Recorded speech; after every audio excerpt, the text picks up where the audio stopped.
दोस्तों मारुई वीडियो ऐसी वीडियोस होती है जिसमें मर्डर्स वगैरह के एविडेंस होते हैं और इसलिए उन्हें सील करके पब्लिक की नज़र से दूर रखा जाता है। पर आज की हमारी लेटेस्ट कोरियन हॉरर मूवी इसी के बारे में है जिसका नाम है मारुई वीडियो। इस मूवी की कहानी बहुत ज़्यादा डरावनी है और IMDb ने इसे 6 आउट ऑफ 10 की रेटिंग्स दी है और माई ड्रामा लिस्ट ने इसे 7.5 आउट ऑफ 10 की रेटिंग्स दी है। आप लोग वीडियो में सस्पेंस के अंदर डूब जाओगे तो वीडियो को पूरा लास्ट तक देखना। चैनल पे नए हो तो चैनल को सब्सक्राइब भी जरूर कर देना क्योंकि अब हम देखने जा रहे हैं मारुई वीडियो की एक श्रापित कहानी। तो ये कहानी शुरू होती है एक खाली वैन को दिखाते हुए जिसमें हमें बताया जाता है कि ये फुटेज 2019 में सूचा नाम के आदमी से रिट्रीव की गई है। पर ये फुटेज बहुत ज़्यादा डिस्टर्बिंग होने वाली है। सीन जाता है होंग नाम की एक लड़की पे जो हम लोगों को बताती है मारुई वीडियोस के बारे में जिनमें मर्डर वगैरह के एविडेंस होते हैं और उन्हें प्रोसिक्यूटर ऑफिस में रखा जाता है। और उन मारुई वीडियोस में से एक टेप के अंदर 1992 में हुआ एक मर्डर रिकॉर्डेड है। बुसान के एक इन के अंदर एक आदमी ने अपनी गर्लफ्रेंड को बेरहमी से मार डाला था और सारी चीजें वीडियोस में रिकॉर्ड हुई थी। और अब इसी बारे में होंग और उसका पार्टनर सूचान रिसर्च करेंगे। अब होंग और सूचान एक प्रोफेसर से मिलते हैं जो बताता है कि उस मर्डर वाली मारुई वीडियो में एक आत्मा कैद हुई थी और उस किलर के हिसाब से जब वो अपनी गर्लफ्रेंड को मार रहा था तो उसे होश नहीं था। तो क्या हो सकता है कि वो मर्डर पैरानॉर्मल चीजों की वजह से किया गया हो?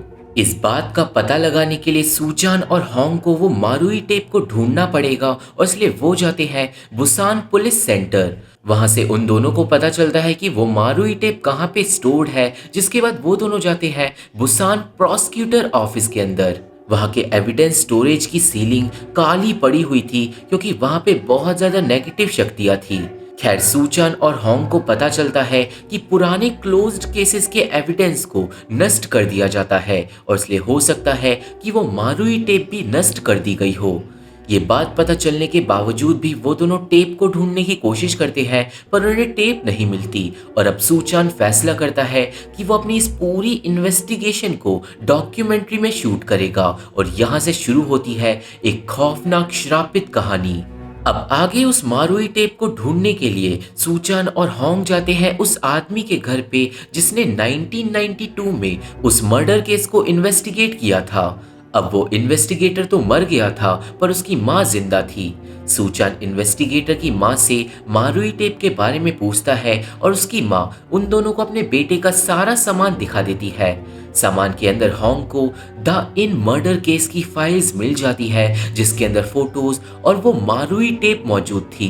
पर वो टेप असल में दोस्तों मारुई टेप की रिकॉर्डेड कॉपी थी क्योंकि किसी काली शक्ति की वजह से जो इन्वेस्टिगेटर था वो उस मारुई टेप की डायरेक्ट कॉपी नहीं बना पाया था। खैर अब आगे उस मर्डर टेप की रिकॉर्डिंग सूचन और होंग देखते हैं जिसके अंदर हम उस बॉयफ्रेंड को देख पाते हैं जो कैमरा सेट कर रहा था। और फिर वो अपनी गर्लफ्रेंड को अपने अपार्टमेंट में लेके आता है और वीडियो के अंदर पहले तो सब कुछ बिल्कुल नॉर्मल लग रहा था पर अचानक ही वो आदमी पागल होकर अपनी गर्लफ्रेंड को ही पागलों की तरह मार डालता है। उसी बीच में एक पल के लिए मिरर के अंदर एक लड़के की आत्मा दिखाई देती है और पुलिस के आने पे बॉयफ्रेंड बोलता है कि उसे कुछ भी याद नहीं।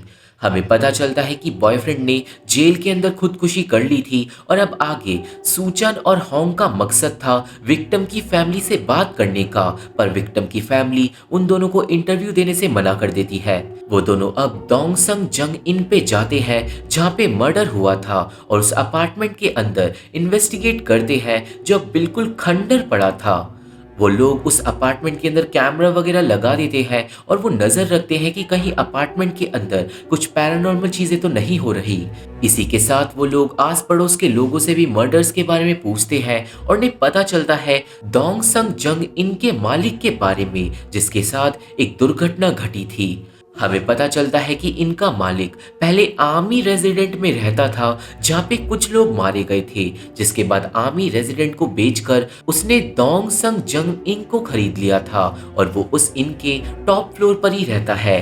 सूचान अब इनके मालिक से टॉप फ्लोर पे मिलने जाता है पर वो जगह अंदर से लॉक थी और उन दोनों को अभी मालिक मिल नहीं पाता। सूचान और होंग अब आर्मी रेजिडेंट के बारे में पता लगाते हैं और उन लोगों को पता चलता है कि उस घर में क्युंग हो नाम के एक लड़के ने अपनी माँ और बहन को मार डाला था और खुद को जिंदा जला लिया था। ये मर्डर्स चिल्ड्रन डे पर किए गए थे और अब इन्हीं मर्डर्स के बारे में वो दोनों पूछते हैं डोंग संग जंग इनके मालिक से, जिसका नाम था चो यंग ताए।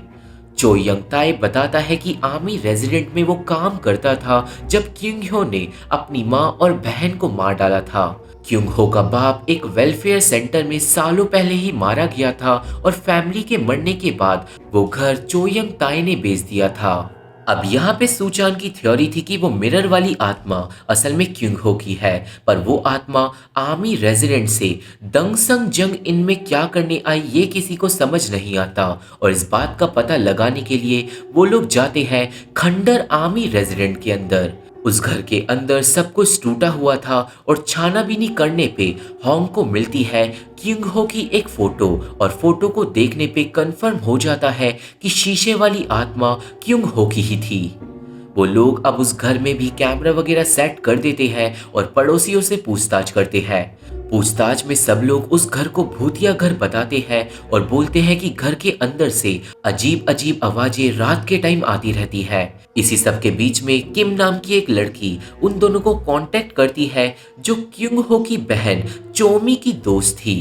किम बताती है कि चोमी बहुत ज्यादा अकेली रहती थी और ये सारी बातें बताते हुए किम चोमी के पापा को बीच में ले आती है, जिसे किम ने मर्डर से कुछ दिन पहले ही देखा था।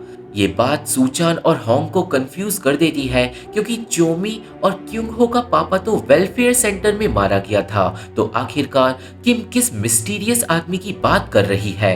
अब इस मिस्टीरियस आदमी का पता लगाते हुए वो लोग पहुंच जाते हैं लिम नाम की एक औरत तक जो आर्मी रेजिडेंट के बगल में ही रहती थी और उसी ने लाशों को ढूंढा था।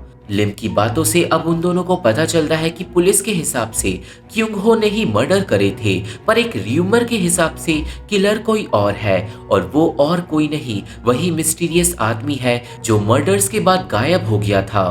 लिम ये भी बताती है कि पुलिस को भी उस आदमी पे शक था, पर वो आदमी बच गया और अब उसने एक इन खरीद लिया है। मतलब दोस्तों वो मिस्टीरियस आदमी डोंग संग जंग इन का मालिक चोंग यंग ताए ही है। अब चो यंग ताए ने तो ये नहीं बताया था कि चोमी उसे पापा पापा बोलती थी, पर क्यों इस बात का पता लगाने के लिए सूचान फिर से उसके पास जाता है, पर अब चो यंग ताए उसे कहीं भी नहीं मिलता।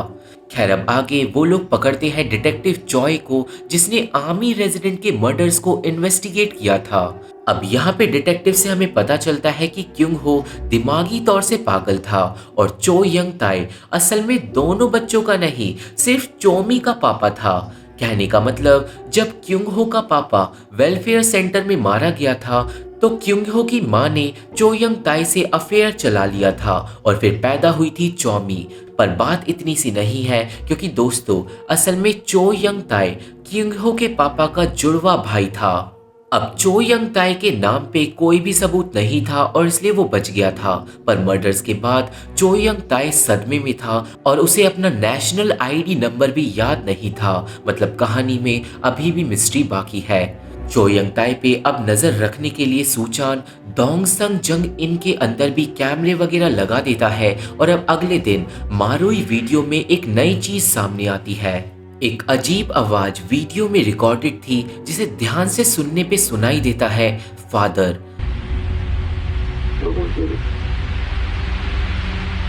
मतलब क्युंग हो की आत्मा उस कमरे में अपने पापा को बुला रही थी, पर क्यों?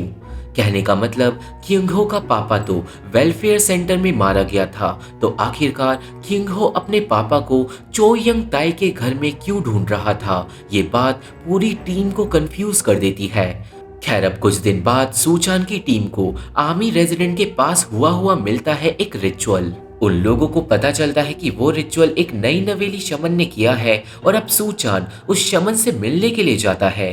दोस्तों सूचान उस शमन से मिलने इसलिए गया था क्योंकि उसे मदद चाहिए थी, क्योंकि पिछले कुछ दिनों से पूरी टीम के साथ पैरानॉर्मल चीजें हो रही थी। पुरानी फुटेज में हम लोग देख पाते हैं कि कैमरे की लाइट्स अपने आप गिर जाती है, एक कैमरा अपने आप रिकॉर्डिंग शुरू कर देता है और होंग बीमार हो जाती है। उस शमन को जब सूचान ये सारी बातें बताता है तो शमन फिर एक वीडियो के अंदर देखकर पता लगाती है कि होंग ने क्युंग हो की एक फोटो को उठाया था और शमन बोलती है कि वो लड़की बीमार नहीं पोजेस्ड है। अब शमन उस रात को सूचान की टीम को लेके जाती है आर्मी रेजिडेंट में ताकि पोजेस्ड होंग को बचाया जा सके। आर्मी रेजिडेंट के अंदर शमन रिचुअल की तैयारी स्टार्ट करती है और वो एक मुर्गे को भी बलि चढ़ाने के लिए लेके आई थी। शमन अब अपना रिचुअल शुरू करती है, मुर्गे की बलि चढ़ाती है और मंत्र पढ़ के अपने मुंह पर खून लगा लेती है और बुलाती है क्युंग हो की आत्मा को। थोड़ी देर बाद शमन को क्युंग हो की आत्मा दिखने लगती है और वो उसका पीछा करके उससे बात करती है। वो आत्मा सिर्फ शमन को ही दिख रही थी और शमन उससे सवाल करती है कि जैसे तुम मेरे से छुप क्यों रहे हो, क्या तुम्हारे साथ कोई और भी है? और तभी जलने की बदबू शमन को आने लगती है। क्युंग हो की आत्मा शमन के किसी भी सवाल का जवाब नहीं देती और वहां से भाग जाती है। शमन उस आत्मा का पीछा करती है पर यह साफ था कि क्युंग हो की आत्मा के साथ कोई और आत्मा मौजूद है और वो किसी दूसरे आदमी की आत्मा है जो शमन के सामने नहीं आ रही।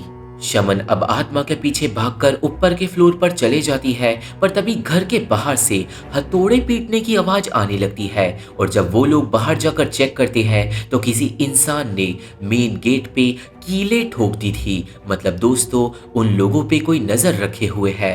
अब अगले दिन सब लोगों को एक सवाल परेशान कर रहा था कि क्युंग हो की आत्मा अपने पापा को दोंगसंग जंग इन के अंदर क्यों पुकार रही थी और इस बात का पता लगाने के लिए उन लोगों को खोजना होगा क्युंग हो के असली पापा को जो नर्सिंग होम में मारा गया था।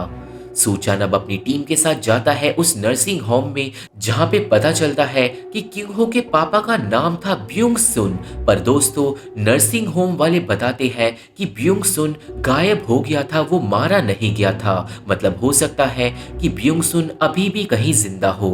अब तभी सूचान के ऑफिस का फायर अलार्म बज जाता है और जब उसकी टीम वहां पर पहुंचकर चेक करती है तो किसी इंसान ने उनकी इन्वेस्टिगेशन को जलाने की कोशिश करी थी और उस आदमी का चेहरा सीसीटीवी कैमरे में मास्क से ढका हुआ था। इस बात से अब ये कंफर्म हो जाता है कि कोई तो इंसान है जो नहीं चाहता कि इस मर्डर मिस्ट्री को सॉल्व किया जाए। अब दोस्तों अभी तक सूचान को ये नहीं पता था कि ब्यूंग सुन और चो यंग ताई जुड़वा भाई थे, पर अगले दिन उसकी टीम को कुछ पेपर वर्क्स को निकालने के बाद ये बात पता चल जाती है और अब आगे इन्वेस्टिगेशन से उन लोगों को पता चलता है कि नर्सिंग होम से भागने के बाद ब्यूंग सुन ने 6 लोगों पर जानलेवा हमला करा था क्योंकि उसकी दिमागी हालत बिल्कुल भी ठीक नहीं थी और उसके बाद ब्यूंग सुन के साथ क्या हुआ ये कोई भी नहीं जानता। खैर रात के टाइम सूचान की टीम होंग के घर जाती है क्योंकि होंग की माँ ने बुलाया था। होंग की माँ सूचान को बताती है कि होंग की हालत बहुत ज्यादा बिगड़ गई है और वो अजीब अजीब बातें बड़बड़ा रही है और वहीं दूसरी तरफ हम लोग देख पाते हैं होंग को जो घर से भाग जाती है। होंग एक बस स्टेशन पर जाकर बैठ जाती है पर अगले ही पल वो बस के एक दूसरे कैमरा में रिकॉर्ड होती है।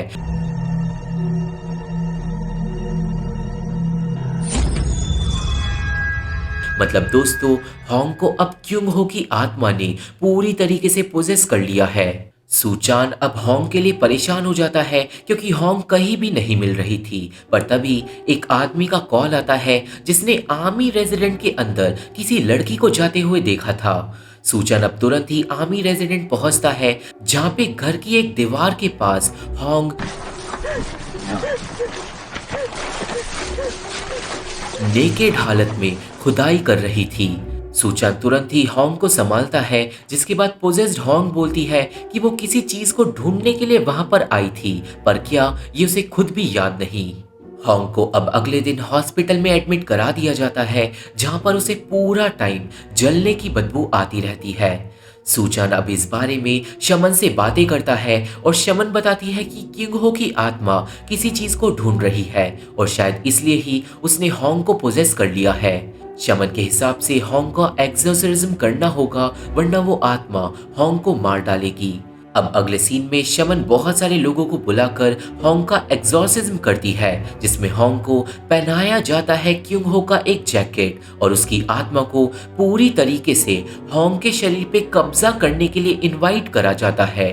पूरे दिन एग्जॉर्सिज्म चलता है और फिर रात के टाइम क्योंग हो की आत्मा पूरी तरीके से होंग पर कब्जा कर लेती है और होंग अब बदल जाती है क्योंग हो में।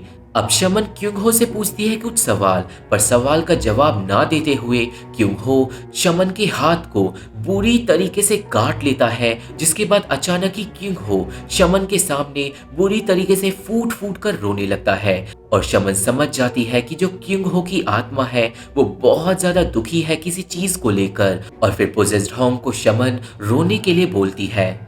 अब काफी देर तक क्योंग हो की आत्मा शमन के कहने पे रोने लगती है और फूट फूट कर रोती रहती है, पर फिर अचानक ही पोजेस्ड होंग को बहुत ज्यादा गर्मी लगने लगती है। उसका शरीर बुरी तरीके से जलने लगता है और वो बिल्कुल पागल हो जाती है, पर शमन उसके इस दर्द को खत्म कर देती है। पोजेस्ड होंग को गर्मी लगना बंद हो जाती है, जिसके बाद वो क्रॉल कर कर जाती है और आंगन में रखे हुए होली वाटर के एक टब के अंदर बैठ जाती है। अब शमन जाती है और क्योंग हो की आत्मा को होली वाटर में डुबा डुबा कर उससे सवाल पूछती है और पूछती है कि मुझे बताओ कि तुम्हें तुम्हारी माँ और तुम्हारी बहन को किसने मारा, क्योंकि ये तो साफ था कि क्योंग हो ने अपनी माँ और बहन को नहीं मारा। पोजेस्ड होंग इस बात का जवाब नहीं देती, वो बस पानी से बाहर निकलती है और जाने लगती है आर्मी रेजिडेंट की तरफ। सूचान पोजेस्ड होंग का पीछा करता है, जो आर्मी रेजिडेंट के अंदर घुसती है और एटिक के अंदर चले जाती है और इस पूरे बीच में सूचान के कैमरे के अंदर क्योंग हो की आत्मा भी कैद होती है, जिसे वो नोटिस नहीं कर पाता। सूचान जाके पोजेस्ड होंग को संभालता है, जिसके हाथ में अब एक तस्वीर थी, जिसे देखकर सूचान के होश उड़ जाते हैं, क्योंकि दोस्तों उस तस्वीर के अंदर क्योंग हो की माँ और बहन के साथ मौजूद थे चो यंग ताई और ब्यूंग सुक, वो भी एक साथ, मतलब दोनों ही एक ही टाइम पर उस परिवार में मौजूद थे। उस फोटो पर लिखा हुआ था 4 मई को पापा घर आ गए और यहाँ से खुलता है एक राज। असल में दोस्तों 3 मई को ब्यूंग सुन नर्सिंग होम से भागा था। 4 मई को वो अपने घर वापस चले गया था, क्योंकि 4 मई की ही तारीख उस फोटो पे डली हुई थी। और फिर 5 मई को आर्मी रेजिडेंट के अंदर मर्डर्स हुए थे, मतलब मर्डर मिस्ट्री ब्यूंग सुन से रिलेटेड है। इस फोटो से अब ये लगने लगता है कि शायद ब्यूंग सुन ने ही सबको मार डाला होगा और अपने जुड़वा भाई को भी मार दिया होगा, जिसके बाद शायद ब्यूंग सुन ही चो यंग ताई बनकर दोंगसंग जंग इनके अंदर रह रहा है और इसलिए क्योंग हो की आत्मा उस अपार्टमेंट के अंदर आई थी, पर मिस्ट्री अभी भी सुलझानी बाकी है। अब आगे सूचान की टीम चो यंग ताई की एक वीडियो देखकर ये कंफर्म कर लेती है कि ब्यूंग सुन ही चो यंग ताई है, क्योंकि दोस्तों ब्यूंग सुन के हाथ पर एक जले का निशान था, जैसा बिल्कुल चो यंग ताई के हाथ पर है, और इसका मतलब ब्यूंग सुन ने ही अपनी आइडेंटिटी चेंज कर ली है और वो चो यंग ताई बनकर उस इनकी छत के ऊपर रह रहा है। और ये बात अब पता लगाने के बाद सूचान की टीम को अब बस असली चो यंग ताई की लाश को ढूंढना है और फिर इस मिस्ट्री का पर्दा साफ हो जाएगा और ये साबित हो जाएगा कि ब्यूंग सुन ने ही सब लोगों को मारा था। सूचान की टीम को अब लग रहा था कि शायद क्योंग हो की आत्मा पूरी दुनिया को बताना चाहती है कि उसका पापा ब्यूंग सुन असली किलर है, पर अब उस रात होंग का वीडियो कॉल सूचान के पास आता है, जो बहुत ज्यादा डरी हुई थी। होंग पोजेस्ड होने की वजह से अजीब अजीब बातें कर रही थी, पर उसके पीछे उसे किसी और का एहसास हो रहा था और फिर अचानक ही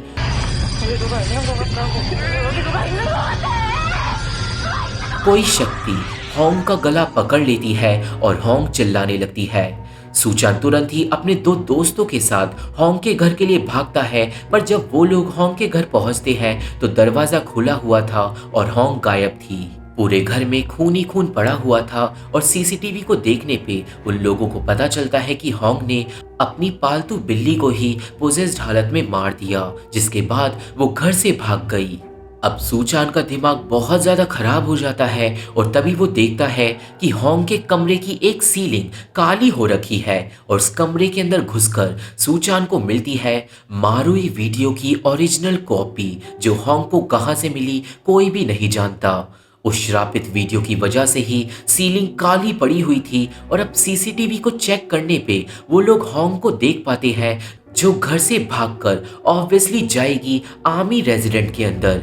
इतना ही नहीं, आज की तारीख थी 5 मई और इसका मतलब आर्मी रेजिडेंट की आत्माएं आज बहुत ज्यादा आक्रामक हो जाएंगी। अब सूचान तुरंत ही उस ओरिजिनल मारुई वीडियो को देखता है और हम लोग देख पाते हैं कि बॉयफ्रेंड को खिड़की के बाहर एक परछाई दिखी थी और जैसे ही बॉयफ्रेंड ने खिड़की को खोला था वो पोजेस हो गया था।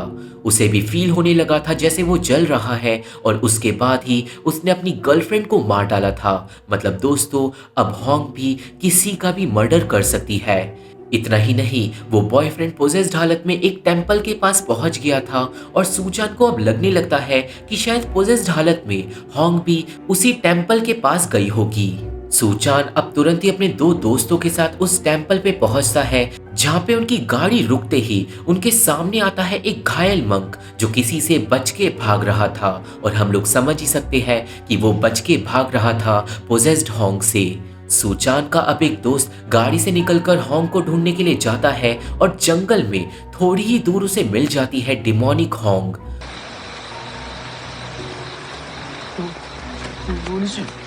हॉन्ग तुरंत ही उस लड़के पे हमला कर देती है और उसे चाकू से स्टैब करके बुरी तरीके से मार डालती है। सूचान और उसका बचा हुआ दोस्त अब जंगल में कैमरा लेके जाते हैं, पर थोड़ी ही देर में डिमोनिक हॉन्ग दूसरे दोस्त को भी पकड़ लेती है और बुरी तरीके से मार डालती है और अकेला बचता है सूचान। सूचान अब आवाजों के पीछे पीछे कैमरा लेके पहुंच जाता है एक श्राइन के पास जो दोस्तों और किसी की नहीं, क्युंग हो की फैमिली की श्राइन थी। उस श्राइन के अंदर उसकी पूरी फैमिली की फोटोज लगी हुई थी, पर अचानक ही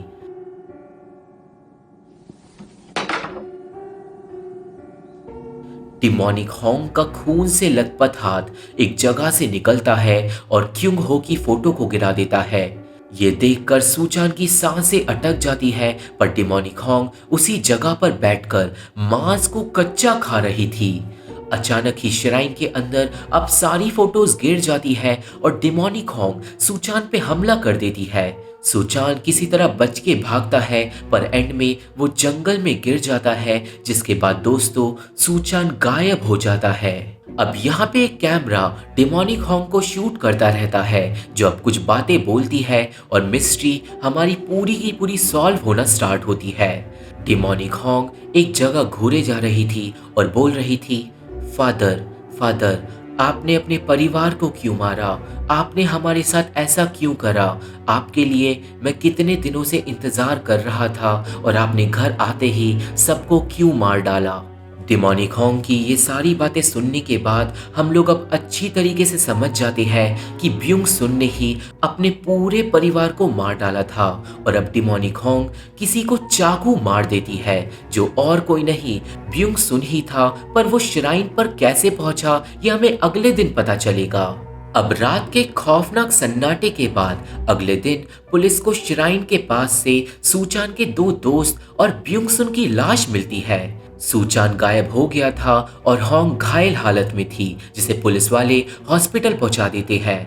हॉन्ग के कहने से आर्मी रेजिडेंट की सीढ़ियों को तुड़वाया जाता है और दोस्तों पुलिस को वहां पर से मिलती है चो यंग ताई की लाश, जिसे ब्यूंग सुन ने मारकर सीढ़ियों के नीचे छुपा दिया था।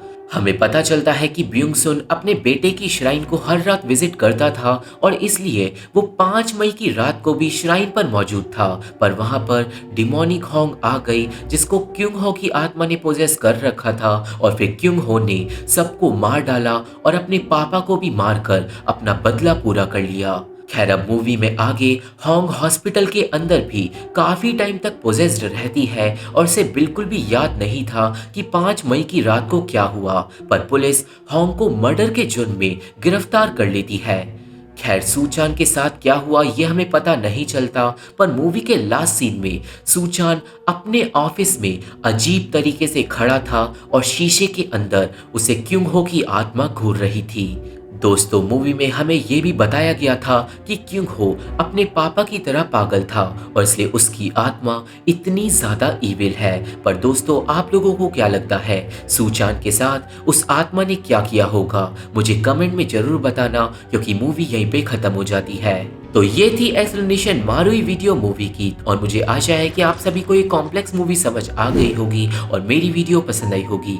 ये मूवी देखनी है तो मेरा टेलीग्राम ज्वाइन करना होगा। मेरे फेसबुक पेज का लिंक और बाकी social media link description box में मौजूद है, तो अगर आप लोग में से जुड़ना चाहते हो तो आप लोग मेरे को वहाँ पे फॉलो जरूर कर सकते हो। वीडियो पसंद आई हो तो वीडियो को लाइक करके और चैनल को सब्सक्राइब करके हमारा सपोर्ट जरूर करना, क्योंकि इन्हीं चीज़ से हमें हेल्प मिलती है। और मैं आप लोगों से मिलता हूँ अपनी अगली वीडियो में, तब तक के लिए थैंक यू, बाय बाय।